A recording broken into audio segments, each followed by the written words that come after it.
बियान मीडिया रो पुणी एक क्लास रे समस्त को स्वागत। आसंतु बंधुगण आज क्लास को आमे आगे नेबा। आज विषय वस्तु हेउछि गुणितक।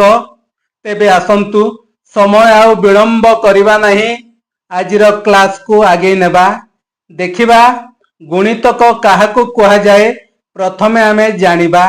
तेबे छात्र छात्री माने देखिबा गुणितक काहाकू कहा जाए। कौनसी संख्या को 1, 2, 3, 4 आदि संख्या रे गुणिले जेउ गुणफल मिले से गुडी को से ही संख्यार गुणितक कहा जाए। 5 रो आमे गुणितक गुड़िक बाहर करिबा।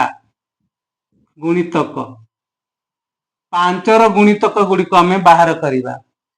5 को जदि आमे 1 रे गुणन करिबा 5 1 5, एही 5 होची निजर एक गुणितक।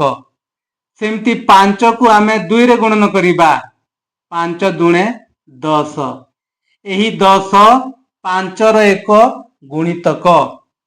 5 को मन कर मु 6 रे गुणन कली 5 को 30, एही 30 हेउची 5 रो एक गुणितक।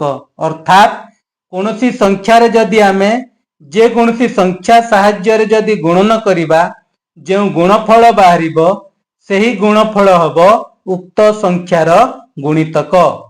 बुझिहेला? गुणितक गुडी को नहीं केउ सब गुरुत्वपूर्ण कथा गुड़िक अछि आसंतु जानिबा। देखिबा केते गुडी गुरुत्वपूर्ण बिंदु गुड़िक विषय आलोचना करिबा। प्रथम बिंदु देखिबा गोटिए संख्यार असंख्य गुणितक थाए। गोटिए संख्या जे कौनसी संख्या हेउना कहीं तार असंख्य गुणितक थाए, अर्थात तार आउ शेष नहीं। गोटिए संख्या को आमे 1 रे गुणन करिबा, 2 रे गुणन करिबा, 3 रे गुणन करिबा, एमती 4 रे गुणन करिबा। आमे जेते रे गुणन करिबा सेते गुणितक सब बाहरु थिबो। अर्थात जेमिति संख्यार शेष नहीं गुणितक मध्य तार शेष नहीं। अर्थात गोटिए संख्यार असंख्य गुणितक थाए। तापरे द्वितीय बिंदु देखिबा प्रत्येक संख्या निजर क्षुद्रतम गुणितक। प्रत्येक संख्या निजर एक गुणितक एवं सेही गुणितक को आमे क्षुद्रतम गुणितक कहिबा निजर। सेमिति तृतीय बिंदु हेउछि बृहत्तम गुणितक नहीं। बृहत्तम गुणितक नहीं, आमे जेतेरे गुणन करिबा सेते सबु गुणितक बाहरुथिबो, अर्थात बृहत्तम गुणितक नहीं। सेमिति चतुर्थ बिंदु देखिबा प्रत्येक संख्या एकर गुणितक। प्रत्येक संख्या एकर एक गुणितक।